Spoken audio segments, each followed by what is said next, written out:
자, 이번 시간에는 이론 기초 첫 번째 시작입니다. 이론 기초 보면은 많은 학자들이 인간 또는 인간 발달에 대하여 이론을 전개했습니다만은 그 중에 우리 전투형 이런 영역에 시험용 영역에서 주로 출제되는 것이 바로 프로이드 계열 그리고 행동주의 계열.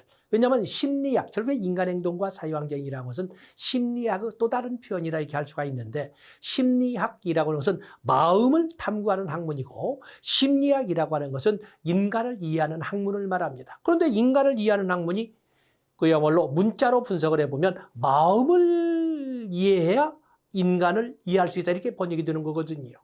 또 이것을 영어로 이렇게 해도 사이콜로지 할 때 사이코란 단어도 인간의 영혼, 정신을 분석해야 인간의 영혼을 분석해야 인간을 이해할 수 있다고 이렇게 번역이 되는데 그에 대한 많은 학자들 그중에 프로이드 계열이 가장 정점, 말하자면 그 시작점을 이루고 있다라고 표현할 수가 있습니다. 그래서 프로이드 계열에서 프로이드, 에릭스, 아들러, 융이 반드시 출제되는 한 영역을 차지하고 있고 또 그런가 하면 행동주의, 인간을 이해할 적에 인간의 마음, 인간의 영혼, 인간의 정신을 이해한다는 것은 얼마나 아름다운 얘기입니까? 제대로 된 얘기인데 문제는 과학화하기가 어렵다는 거죠. 아까 앞선 시간에 말할 적에 과학이 뭐라고 그랬어요? 과학이라고 하는 것은 누가 듣고 누가 봐도 그렇겠구나라고 고개를 끄덕거리게끔 해줘야 되는데 인간은 어떤 특정인의 마음을, 정신을, 영혼을 이해했다고 했을 적에 그것을 어느 누구나 그랬소? 라고 고개를 끄덕거리기는 어렵지 않는가? 즉, 과학화시키기는 어렵지 않는가 하는 문제가 등장하는 거예요. 그래서 등장하는 또 하나 인간을 이해하고자 하는 그 접근이 행동주의 심리학으로 등장을 합니다. 행동주의에서는 과학화할 수 없다면 과학화시켜버리자. 누가 보고 누가 들어도 고개를 끄덕거리게끔 할 수 있는 관찰 가능한 행동만을 가지고 그 인간의 내면 세계를 추정해보자 라고 이렇게 접근하는 거예요. 그래서 등장한 것이 행동주의 심리학입니다. 그러다 보니까 행동주의에서 출제가 되는 영역이 바로 스키너 또 벤두라로 해서 반드시 출제되는 영역이 있고 파블로프나 기타 인간들에 의해서 0.5개선의 출제 비중을 가지고 있는 것입니다. 그런가 하면 또한 또 인본주의 심리학, 정신분석이나 행동주의 심리학에 대한 비판을 근거로 전제로 해서 인본주의 심리학이 등장을 합니다. 인본주의 심리학에서 로저스와 메슬로우를 대표로 하는 출제 비중이 언제나 모든 교수의 시험에서 자리를 잡고 있었던 것입니다. 자, 오늘은 이론 기초의 첫 번째 영역으로 정신역동이론이라고 이렇게 제가 제목을 달았습니다만 결국에 프로이드 계열을 보고자 합니다. 프로이드, 에릭스, 아들러, 융에 대해서 우리가 반드시입니다. 반드시 나오기 때문에 그 영역을 한번 다뤄보도록 하겠습니다. 자, 먼저 프로이드입니다. 여기 프로이드 이론에 대한 개요는 여러분들이 보시되 자, 중요한 것은 바로 프로이드 이론의 핵심입니다. 자, 프로이드 이론의 핵심을 이렇게 보시면 프로이드는 인간의 모든 행동이라고 하는 것은 인간 내면 세계의 표출이다. 그래서 정신적 결정론 또는 여기 정신적 결정론을 심리 결정론이라고 쓴 책도 있습니다. 심리 결정론. 그런데 이 프로이드는 말할 적에 인간의 정신세계라고 하는 것은 세 개 영역으로 구성되어 있는데 의식, 전의식, 무의식으로 이루어져 있다. 그중에 인간의 정신세계를 이루는 주된 영역은 무의식세계이다 라고 주장했기 때문에 정신결정론을 무의식결정론이라고 이렇게 표현하기도 합니다. 그런데 무의식세계란 뭐냐?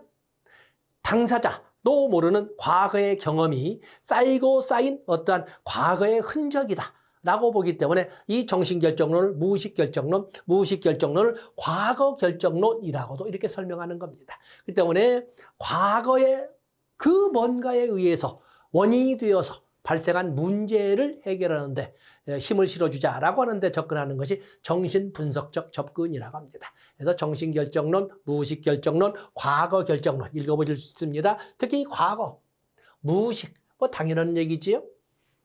그다음에 인간관으로 이렇게 제가 목차를 이렇게 잡았습니다만 인간관으로 그러니까 결국에 인간관은 아까 뭐라 했어요? 인간이라고 하는 인간. 그래서 여기 보면은 프로이드가 말할 적에 인간의 모든 세계는 인간의 모든 행동은 인간의 내면 정신세계의 표출이다라고 하면서 여기 모든 정신생활은 유의미하며 과거의 사건에 의해서 결정된다. 과거란 단어에 초점을 두시면 됩니다.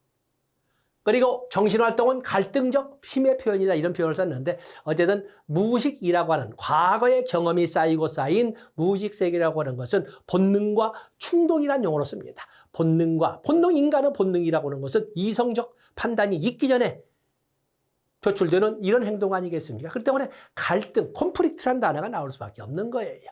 그래서 갈등적 힘의 표현이다. 또 그러면 인간의 행동은 또 과거의 무의식 세계를 이루고 있다는 그 행동의 원인이라고 하는 것은 타고난 성적 충동이나 공격적 충동에 의해 야기되는 이런 긴장에 의해 추진된다라고 설명을 하면서 자 여기 인간의 성격이라고 하는 것은 출생 후 5, 6년 사이에 형성된다. 미리 말씀드리지만 이 인간의 성격 발달을 5단계로 설명하는데 이 시기를 프로이드는 남근기라고 이렇게 표현했습니다. 그래서 뒤에 이제 본론도 설명하겠습니다만 구순기, 학문기, 남근기, 잠복기, 생식기의 5개의 단계로 성격 발달 5단계 또는 심리성적 발달 5단계를 제시하는데 그중에 3번째 단계인 남근기의 인간의 성격의 기초는 형성이 된다. 즉 유치원 단계 정도가 되면은 인간의 성격의 기초는 완성이 된다. 그 이후에는 거의 변함이 없다라고 주장을 합니다. 또 그런가 하면은 이 프로이드가 볼 적에 인간의 성격 쭉 이게 보시면서 인간의 의식, 특히 여기 미리 선수학습이 됩니다만 정신세계를 구성하는 것은 의식, 전의식, 무의식으로 이루어져 있는데 실질적인 인간의 정신세계의 메인 영역은 무의식인 것이고 우리가 착각하는 것은 마치 밖으로 드러나 보이는 정신세계를 의식이라고 하는데 의식이라고 착각을 하고 있다. 의식은 단순히 예의적 영역이다. 의식은 예의적 영역이다라고 이렇게 설명을 합니다. 또 보통 빙산의 일각이라고 이 프로이드는 설명을 합니다. 자, 나머지는 보시고. 또 여기 보면은 프로이드는 인간을 이렇게 되어 있죠. 아까 뭐라고 했어요? 인간의 모든 행동은 정신세계의 표출이다. 정신결정론, 심리결정론, 무의식결정론, 과거결정론. 그러면 인간의 행동은 인간의 자율적 의지에 의해서 나오는 것이 아니라 정신세계의 반영에 의해서, 무의식세계의 표출에 의해서, 과거의 반복에 의해서 나오는 것이다 라고 했기 때문에 인간을 어떤 존재로 본다? 인간을 수동적 존재로 보았다. 인간을 수동적 존재로 봤다. 이렇게 설명했던 거였어요. 뭐 이번에 문장을 3줄이나 적어놓고 있지만 여기는 무의식적 이런 말 나와 있죠. 첫째 줄 끝에 보시면 인간의 모든 행동이나 인간의 모든 생각이나 모든 감정은 당사자도 모르는 과거의 그 무엇에 의해서 쌓이고 쌓인 무의식 세계가 표출된 것이다. 그래서 여기에 보면 무의식적 본능의 지배를 받는 이렇게 되어 있죠. 무의식적 본능의 지배를 받는. 그다음에 이번에는 역시 무의식적인 이런 말을 계속 반복하고 있는 것입니다. 또 그러면 인간의 성격 구조는 똑같은 방법. 기본적 성격 구조는 5세 이전의 초기 아동기에 바로 이게 바로 어디였어요? 이게 바로 남근기였죠. 남근기에 그 기초가 완성이 된다. 그 이후에는 변함이 없다라는 것을 미리 앞서서 선수학서처럼 정리를 해놨고 그리고 이 프로이드는 과거를 중시하였다. 과거 결정론. 똑같은 말을 다른 문장을 통해서 반복을 했습니다. 그러면서 조금 설명했던 것이 프로이드는 인간을 분절적으로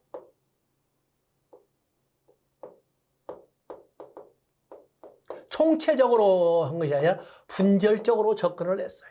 그래서 본능적 측면에서 인간은, 정신적 측면에서 인간은, 그런가 하면 성격적 측면에서 인간은 이렇게 일반적으로 오늘날 보는 인간을 신체적, 정신적 또는 심리적 또는 인지적, 정의적, 감정적, 감각적 이런 다양한 영역의 총체적 존재로 이렇게 접근을 해 가는데 이 프로이드는 분절적으로 접근했다는 것을 이렇게 보시면서 인간을 본능적 측면에서는, 정신적 측면에서는, 성격적 측면에서는 어떻게 인간이 이루어져 있는가라고 이렇게 이론을 전개했습니다. 자, 먼저 이 본능적 측면에서 경제적 모델을 하겠습니다만 인간의 프로이드는 인간의 본능적 측면을 삶의 본능과 죽음의 본능으로 나누어서 삶의 본능이 충만한 인간이 있고 죽음의 본능이 충만한 인간이 있다는 것입니다. 삶의 본능이라는 것은 우리가 볼 적에 꿈, 희망, 미래, 합격, 발전, 발달, 출산, 자녀 뭐 이런 단어들은 그야말로 힘이 솟구치는 이런 그 소위 발전적, 상향적 방향의 이런 본능 아니겠습니까? 그들 바로 이에서 삶의 본능이라고 하는데 바로 그것을 삶의 본능을 에로스라고 설명을 했어요.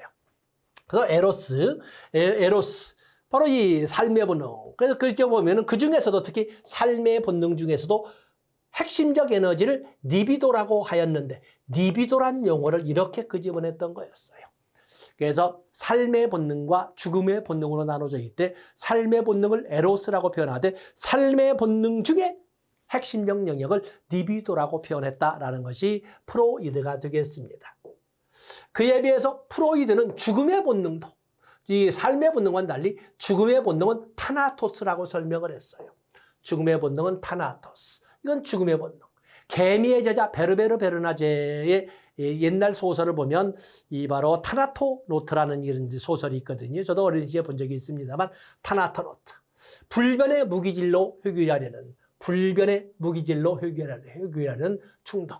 그야말로 우리가 볼 때는 돌아가신다, 이렇게 흙으로 돌아가신다 이렇게 하는 것처럼 불변의 무기를 회귀하려는 충동이라고 번역을 했는데, 자, 여기는 그야말로 공격, 충동, 살인, 폭력, 실패, 좌절, 포기, 뭐 이런 용어로 설명되는 이런 표현을 본능적 측면에서 죽음의 본능적 표현이라고 표현을 하는 것입니다. 죽음의 본능적 표현. 그 때문에 우리 같은 사회복지사의 입장은 죽음의 본능으로 시달리는, 그런 사람 우리는 클라이언트라고 합니다. 죽음의 본능에 시달리는 클라이언트를 삶의 본능이 충만되고 죽음의 본능은 최소화되도록, 그래서 타나토스는 최소화시키면서 에로스를 소위 최대화시키려는 이런 원조 활동을 실현할 때 우리가 사회복지 실천이라고 하는 것입니다. 여기는 서로 그러다 해서 삶의 본능과 죽음의 본능이 남남은 아니다. 삶의 본능과 죽음의 본능은 서로 영향을 미치며 서로 융합되어 있기도 한다. 이런 용어도 같이 여유롭게 생각하시면 됩니다. 그런가 하면 또 한편으로서 프로이드는 인간을 정신적 측면에서 인간은 어떻게 이루어졌는가를 본 겁니다. 본능적 측면, 경제적 모델에서는 에로스와 타나토의 영역으로 이루어졌다고 했는데, 여기 지향적 모델, 여기는 정신적 영역이죠. 정신적 영역. 인간의 정신구조. 인간의 정신구조는, 또는 정신구조적 측면 인간은 의식과 전의식과 무의식으로 이루어져 있다라고 이렇게 구분을 했어요. 의식이라고 하는 것은 밖으로 드러나 보이는 정신의 세계를 의식이라고 설명을 했습니다.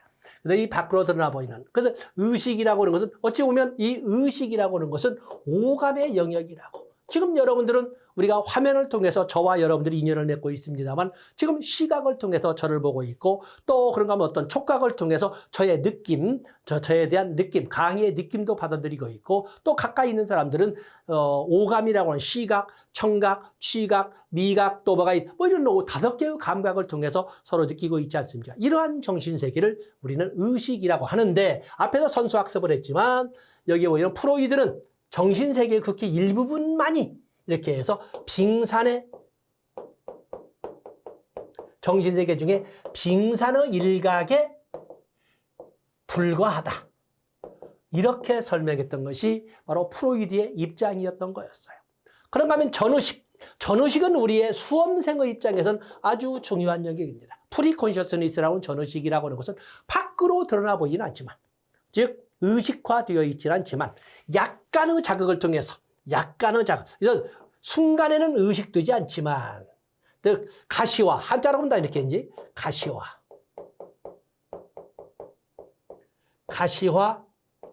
되어 있지는 않지만, 밖에서 볼 수는 없지만 조금만 노력하면, 저기 말은 약간의 자극으로 이 말이지. 자, 여러분들에게 제가 지금 여러분들이 한 번도 아무런 생각을 하지도 않았던 단어를 한번 끄집어내 보겠습니다. 어제 저녁 식사를 한번 생각해 보세요. 제가 지금 어제 저녁 식사라는 말을 끄집어내기 전에 이 수업 중에 갑자기 어제 뭐 저녁밥을 누구랑 무엇을 먹었다, 이거 생각해 보신 적이 있습니까? 그런데 갑자기 제가 어제 저녁 식사니까 가만히 있어봐.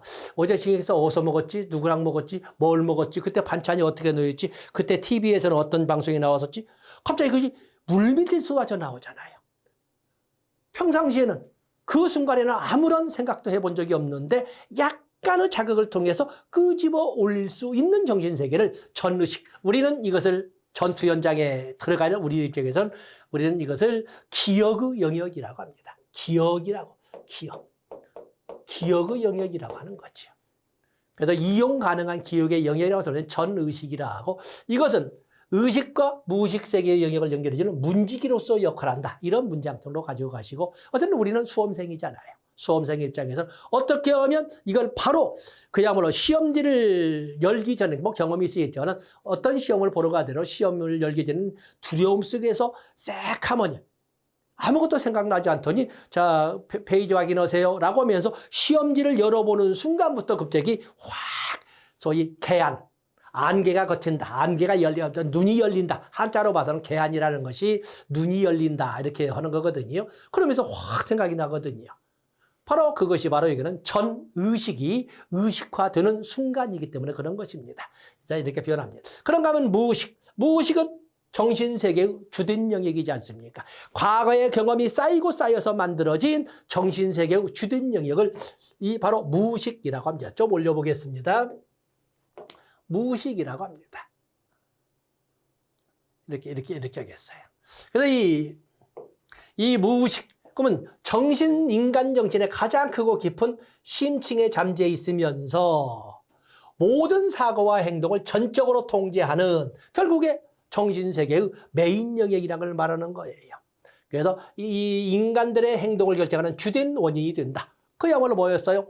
정신결정론, 심리결정론, 무의식결정론. 그런데 이것이 어떻게 만들어진다? 이거죠. 무의식이라 이렇게 되어 있지 않습니까? 무의식이라. 무의식한 것은 사실은 밖에서는 의식될 수가 없는 영역이라는 거예요. 쭉 내려보시면 4번 보세요. 무의식이란 욕구와 본능이 깊이 자리 잡고 있는 영역으로서 인식할 수 없고 직접적으로 확인할 수도 없는 접근 불가능한 창고의 입장에 있다라는 것을 무의식이라고 하는 거예요. 한번 더 올려보겠습니다. 무의식. 그래서 우리가 보면은 이 무의식 여기까지 했는데 어떤 이 인간의 정신세계는 의식, 전의식, 무의식으로 졌다. 그중에 인간의 모든 생각이나 감정이나 행동을 좌지우지하는 것은 무의식 세계이다 라고 설명을 하고 있는 것입니다. 그래서 여기 나와 있는 것을 여러분들이 같이 정리해 주시면 됩니다. 그래서 여기 보면은 여기 unconsciousness라고 되어 있지요. 그리고 pre-consciousness, 여기 막대가 있고 없고가 되어 있는데 같이 이해해 주시면 됩니다.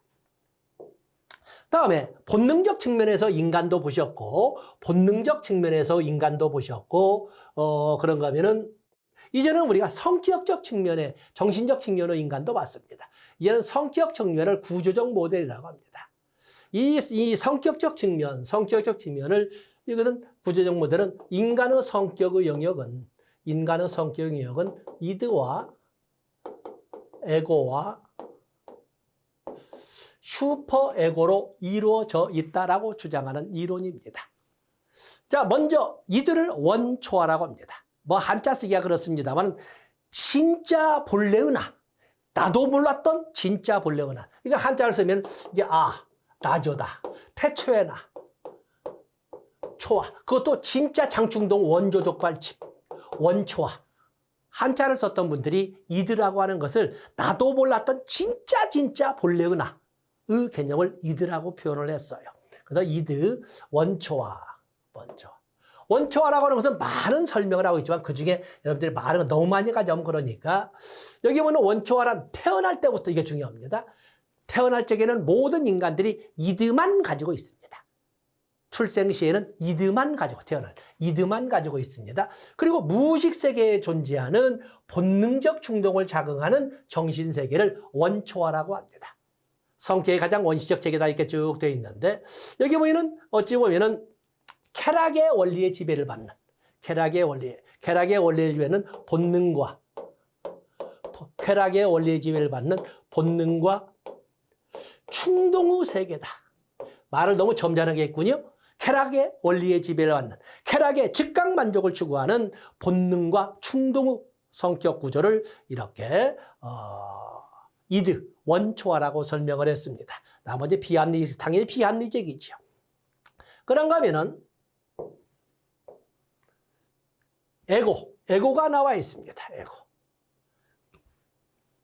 에고라고 하는 것은 에고라고 하는 것은 뭐 1차적 사고 쭉 나와 있는데 쾌락의 원리를 일시 중단하고 현실적 사고를 하여서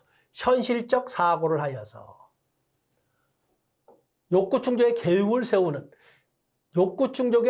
세우는 과정에서 자아를 발전시킨다 이렇게 설명하지요. 그렇기 때문에 여기 보면 2번은 제가 줄을 치지 않겠습니다만 여러분들이 읽어보시면서 원초와 이들을 길들여지지 않은 열정이라고 표현할 수 있다면 자아라고 하는 것은 이성과 분별. 그 때문에 밑에 나와 있지만 자아라고 하는 것은 현실의 원리의 지배를 받는 이성과 분별의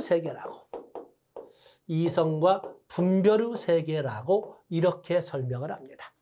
그 때문에 공동체적 가치로 본다면 에고이스트, 자아가 강한 사람은 극단적 이기주의자라고 공동체적 의식에서는 그렇게 표현하지만 실질적으로 어찌 보면은 개인주의적, 자기중심적 입장에서 본다면 에고이스트라는 것은 자기 현실에 있는 자기 자신에 충실한 사람을 에고이스트라고. 사실은 욕할 이유가 없는 것입니다. 단지 공동체적 가치일 때 자기 이익으로 돌아가는 많은 일부 영역을 공동체의 다른 사람을 위해서 내놨으면 참 좋으련만 자기만 나로 이 용어를 자기중심적 입장으로 본다면 자기 현실에 충실한 사람 아니겠습니까? 우리는 1월 두 번째 주까지는 내 에고이스트의 입장에서 집에 있는 모든 영양제는 누가 먹어야 돼? 내가 먹어야 돼요. 내가 합격을 해야 가정의 행복도 있는 거니까. 그렇죠? 그렇기 때문에 에고이스트로의 존재성을 꼭 부정적으로 볼 것은 아닙니다. 그래서 현실의 원리에 지배를 받는 소위 이성과 분별의 세계다라고 이렇게 하는 것이 바로 자아가 되겠습니다. 다른 쪽 읽어보시고 또 그런가 하면 슈퍼에고가 존재를 하지요. 슈퍼에고. 여기 보면은 이 불안이라는 용어는 좀 이따 보기로 하고 좀 이따 이 초자 슈퍼에고가 있습니다. 슈퍼에고. 교재를 넘기면서 쭉 보시면 슈퍼에고. 슈퍼에고는 초자 현실의 나를 넘어서는 이것이 먼저 슈퍼에고가 되지 않겠습니까? 슈퍼에고라고 하는 것은 도덕의 원리의 지배를 받는 밑에 나와 있습니다만 자아 이상과 양심의 세계라고 합니다. 이 자아 이상과 밑에 나와 있죠. 자아 이상과 양심의 세계. 특히 이 초자아라는 것은 부모를 동일시하는 과정에서 이렇게 되지 않습니까? 여기다 줄거면 4번에 부모를 동일시하는 과정에서 부모의 도덕적 권위를 통하여 초자가 형성된다. 다시 말해서 부모의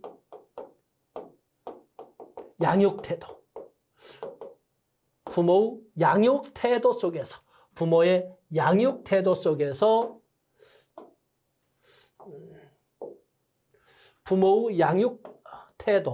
태도 속에서 발달하는 이런 성격의 영역이 슈퍼에고, 자아 이상과 양심이 속에 있는데 자아 이상이라는 것은 뭐냐면 이것은 부모의 칭찬을 통해서 발달하는 성격의 영역이 되는 것이고 양심이라고 하는 것은 부모의 질책을 통해서 발달하는 성격의 영역 또는 도덕의 영역이 되겠어요. 부모가 칭찬하면 돌고래도 춤을 추게 한다라는 것도 있지만 부모가 칭찬하는 것만이 좋은 것은 아니라는 거예요. 부모의 칭찬은 좋죠. 그러나 그것만이 좋은 것은 아니다. 부모가 혼내는 것 또한 중요하다. 세상에는 해서는 안 되는 말도 있고 세상에는 해서는 안 되는 행동이 있다는 것을 양심이란 용어를 통해서 배우게 된다는 거예요. 그래서 슈퍼에고, 도덕의 원리를 지배를 받는 자아 이상과 양심의 세계로 부모의 양육 태도를 통해서 갖게 되는 성격이 된다라고 설명하고 있습니다. 자, 지금 설명하자고 또 내려가기는 그렇습니다만 앞에 있는 자아라, 태어날 때에는 이드만 가지고 태어나지만 소위 학문기를 거쳐 남근기로 이렇게 넘어오는 과정에서 학문기가 되면 2살, 3살 정도가 되면 자아가 어느 정도 형성되면서 자율성, 내가 이런 용어를 쓰면서 자율성이 분화가 되는 것이고 이드가 그러면서 슈퍼에고 유치원 단계 정도가 되면 슈퍼에고가 발달해 가면서 제법 옳고 그름에 대한 눈도 뜨기 시작한다라고 표현을 하게 되는 겁니다. 그래서 태어날 때에는 이드만 그리고 학문기에는 에고가 그리고 남근기에는 슈퍼에고가 분화되어 간다. 이렇게 해서 발달 과정을 설명해 주시면 되는데 자, 여기 보면은 자아이상과 양심 읽어보시고 밑에 여러분들이 참고 자료로 활용하시면 됩니다. 다음에 또 반드시 나오는 것이 프로이드는 어디에서나 프로이드 것은 어디 거 빼놓고 나오지 않는 영역이 어디 있겠습니까만은 성격 발달 5단계, 심리 성격 발달 5단계에서 리비도 위치에 따라 5단계를 제시를 합니다.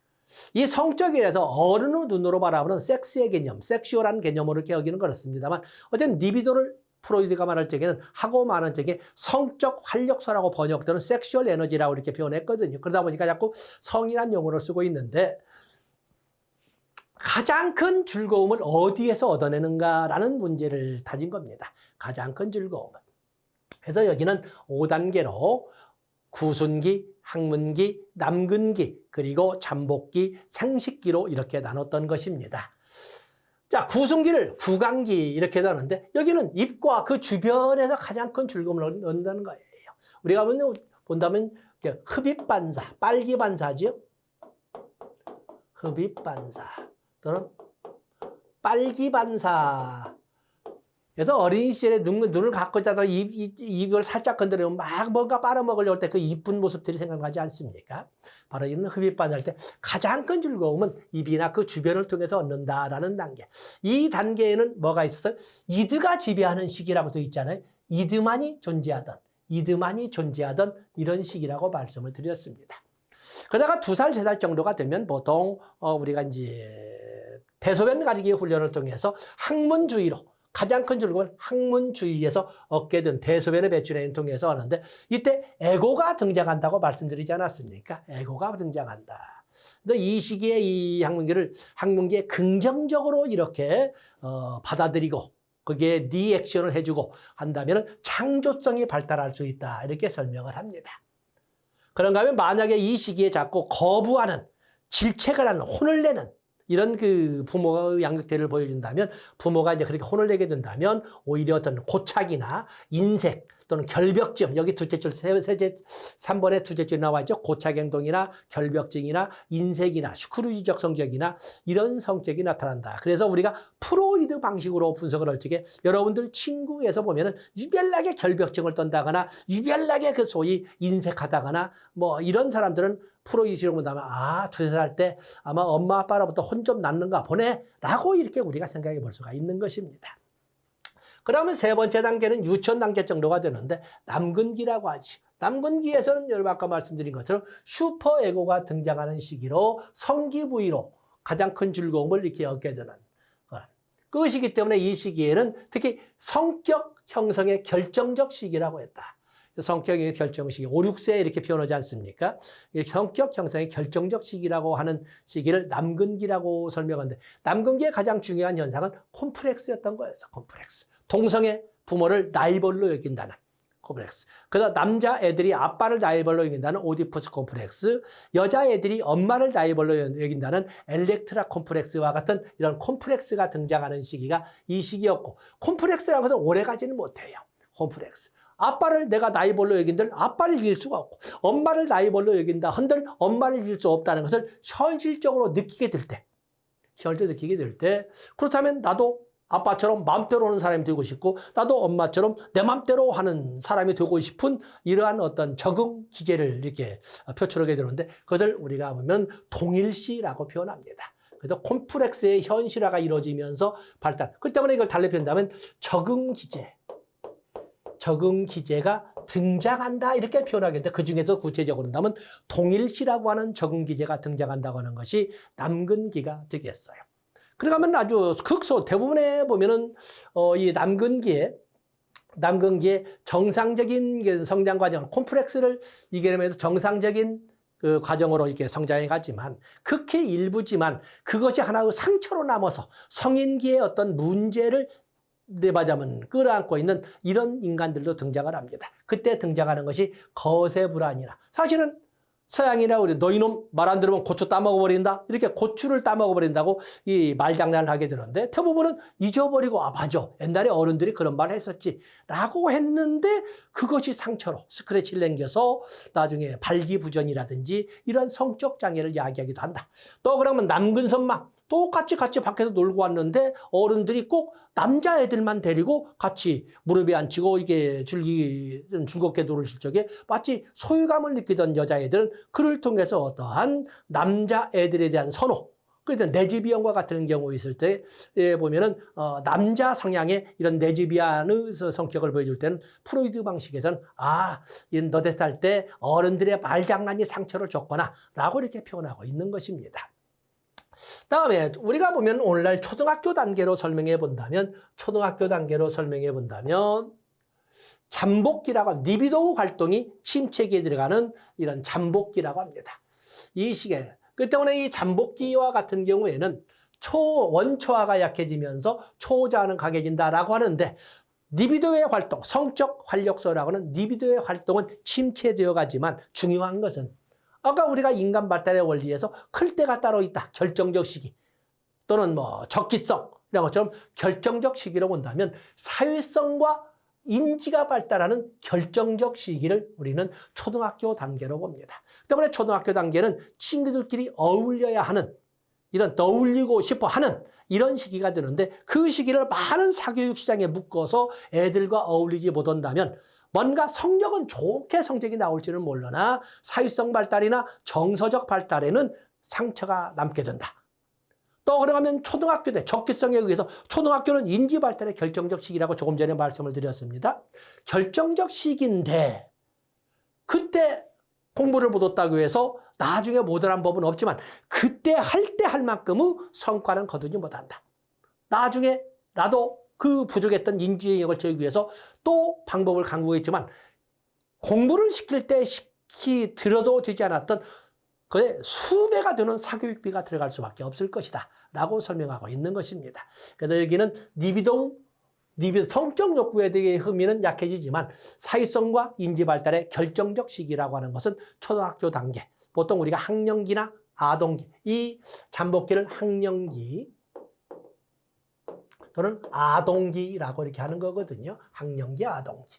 그렇기 때문에 사회성 발달과 인지 발달의 결정적 시기를 이렇게 초등학교 단계로 본 것은 프로이드다. 그러다가 사춘기로 넘어가게 되면 사춘기라고 하는 제2차 성징이 나타난 생식기가 등장을 합니다. 사춘기에 들어서면 이렇게 되어 있죠. 사춘기는 이제 생애 기초에서 보겠습니다만 사춘기로 들어서게 되면 당연히 독립하고 싶어하는 사춘기들은 보통 우리가 청소년기로 들어선다고 하는데 독립하고 싶어하는 부모 품 안에서 독립하고 싶어하는 그 때문에 여기는 분리, 개별화, 부모로부터 떨어져서 혼자 살고 싶어하는 분리, 개별화의 시기로 똑같은 건 아니겠지만 청소년기로 진입하는 이런 특징을 보여주는 거예요.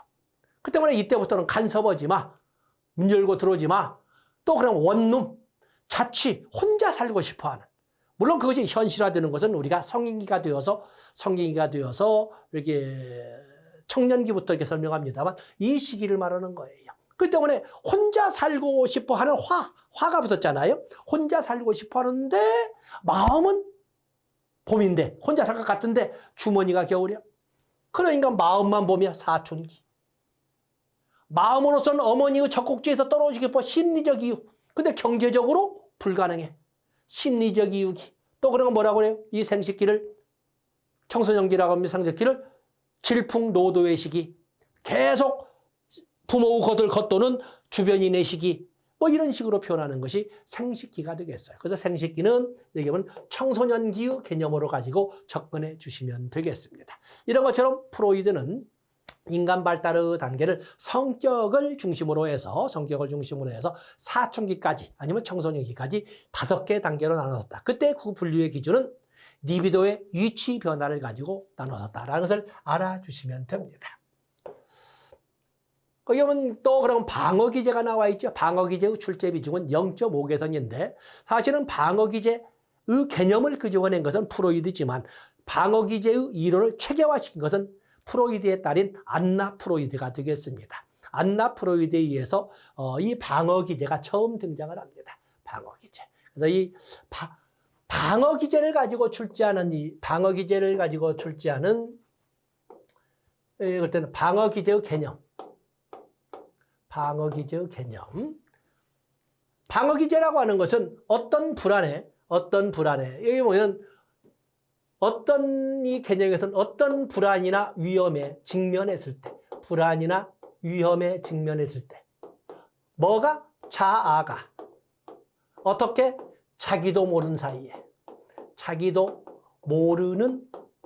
사이에 뭐려고 스스로를 보호하기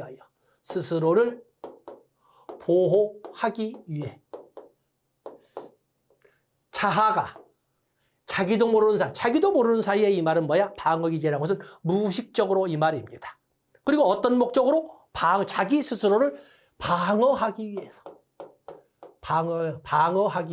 사용하는 심리적 도구를 방어기제라고 하고, 그렇기 때문에 많은 책에서 자아라를 넣어서 자아 방어. 왜냐하면 주체가 자아이기 때문에. 그래서 자아 방어기제라고 합니다. 그래서 여기 보면은 뭐가? 자아가 비현실적인 방법으로 불안감을 제거하려고 쓰는 무의식적 심리적 기제를 방어기제라고 한다. 이렇게 설명한다. 방어기제는 오랫동안 인간들은 짐승 등과는 달리 자율적이고 자발적이고 능동적으로 자신을 침해하는 위험을 스스로 막아내려고 투쟁하는 존재라고 봤기 때문에 방어기제는 비겁한 용어였어요. 비겁한 용어. 그런데 의식적으로 한다면 비겁하지만 무의식적으로 나도 모르는 사이에 가는 거잖아요. 그걸 어떻게 비겁한 또는 정상적이 아니라고 할 수 있느냐. 그래서 후대의 학자들이 사용하는 방어기제가 정상적이냐 아니냐를 구별하는 기준을 제시한 거였어요. 그래서 여기 방어기제가 정상이냐 아니냐는 정상성 판단 기준을 4가지를 그냥 사회통념상 쓰고 있습니다. 사용하는 방어기제가 나이에 적합하냐. 그야말로 나도 모르는 사이에 가슴에 터질 것 같아서 울음이 쏟아져 나오고 방바닥을 치고 울고 올 적에 그것이 4살, 5살 어린애들 아니면 학령기, 아동기 정도는 괜찮지만 40, 50 먹은 사람이 그렇게 발버둥 치고 우는 것을 방어기제라고 그것이 정상적이라고 할 수 있느냐. 연령 적절성. 또 방어기제라는 것은 4번째 나와 있습니다만 그 위험이나 불안이 제거됐으면 당연히 나도 모르는 사이에 사용하던 것도 나도 모르게 사라져야 되는데 그것이 사라진다면 정상적이지만 사라지지 않는다면 그건 뭔가 정상적이라고 할 수 없지 않냐? 철회의 가능성. 그리고 사회통념상 이 정도 허용될 만한 강도로 해야 되는데 그 강도를 넘어서게 되면 비정상적이죠. 또 그런가 하면 방어기제라는 것은 하나만 사용하는 것이 아니라 어느 누구나 어떤 경우에나 보통 2개, 3개. 왜냐하면 인간은 인지적 영역에 이성적 판단도 있고 가슴에 담은 정서적 판단도 있고 나도 모르게 주먹에 불끈 쥐어지고 나도 모르게 땀이 뻐적뻐적 나는 심리적, 생리적, 호르몬적 이런 그 영역도 있지 않습니까? 그런 것이 동시에 발생하는 복합적 존재 아닙니까? 바로 그것이 얼만큼 균형을 이루고 있느냐. 어떤 사람은 너무나 화가 솟구쳐 나오지 이성적 판단도 해서는 안 돼. 그런데 기절해버리는 사람도 있는데 그런 경우에는 정상적이라고 할 수 없지 않냐. 그래서 방어기제의 개념은 자아가 어떤 위험에 직면했을 때 나도 모르는 사이에 무의식적으로 나를 지키기 위해서 사용하는 심리적 기제인데 그것이 정상이냐 아니냐를 판단하는 기준은 연령 적절성, 철회 가능성, 또 강도, 또 사용하는 여러 개의 사유 균형 4가지를 일반적으로 들고 있다라고 해서 중요시하시면 됩니다. 그런가 하면 밑에 방어기제 유형 많은 유형들이 있지만 다 읽어드립니다. 여러분들 그중에 특히 출제를 대비해서 꼭 보고 넘어가야 할 것이 보상. 합리화는 변명하기죠. 자기 기만의 기제다. 그다음에 투사, 남 탓으로 돌리기. 또 그다음은 저희 변명, 남 탓으로 돌리기 또는 여기 보면 남에게도 그런 결점이 있다. 여기 나온 것은 자기 결점에 대하여 열등감을 가지고 있는 사람이 그 결점을 타인과 관련시키거나 말하자면 책임 전가하기. 표현이 책임 전가하기 또는 남 탓으로 돌리기. 이렇게 하는 것이 투사예요. 그런가 하면 또 아주 미미하지만 나 같은 아픔을 다른 사람도 가지고 있었다는 것을 보면서 조금 고통이 경감되는 것도 또한 투사라고 합니다. 다음에 동일시는 우리가 남근기에다가 봤죠. 콤플렉스라고 하는 실현 불가능한 것을 비현실적으로 느끼면서 그 대신 대안으로 등장하는 방어 기제가 동일시라고 하지 않았습니까? 동일시. 그다음에 승화, 반동형성, 밑에도 많은 것이 있습니다만 적어도 이런 정도 한 6번 정도까지. 또 하나 볼까요? 거기에 보면은 여러 가지 주지화, 여기 9번에 있는 주지화. 그래서 다른 것도 다 보고 공부하고 싶으시겠지만 너무 많이 가져가면 우리가 지금 수석을 나오는 거 아니잖아요. 우리가 사회복지 1급 시험을 저와 인연을 맺는 것은 수석하기 위해서 고병가비를 받는 것이 아니라 합격하기 위해서 맞는 거잖아요. 그렇기 때문에 물론 다 가지고 가고 싶으시겠지만 그중에 이런 정도 가지고 가신다면 뭐 큰 장애는 없을 것이다 라고 말씀을 드립니다. 그다음에 이 프로이드의 이론에서 사회복지 실천과의 연관성 다 아시는 거지만 그중에 몇 가지만 줄을 쳐놓으신다면 그중에 다른 거 다 좋습니다. 인상 발달 단계의 특징, 각각의 단계, 아까 구순기, 학문기, 남근기, 잠복기, 생식기 각각의 단계와 그때 사용하는 심리적 기제를 체계적으로 설명했다. 또 무의식에 초점을 두어 이렇게 돼 있지요. 그래서 갈등을 파악하려고 했고 또 그런 다른 것도 아니죠. 초기 아동기 부모의 경험에 대한 중요성을 강조했다. 특히 슈퍼에고가 발달하는데 결정적 시기라는 것은 부모의 양육 태도라는 것도 알고 있었지 않습니까? 이렇게 보시고 다른 내용도 같이 참고 자료로 활용하시면 됩니다. 프로이드는 반드시 한 문제는 나오는 거고 1.5개 선에서 출제 비중이 있어 시간을 길게 잡았습니다. 프로이드를 알아야 나중에 사회복지 실천 또 실천 기술론 도움을 받는 것이고 또 그런가 하면 조사론에서 같이 우리가 사용할 때가 있습니다. 자, 이 시간은 여기까지 하고 다음 시간에 신프로이드 학파인 에릭슨, 아들러, 융으로 진도를 나가도록 하겠습니다. 고맙습니다.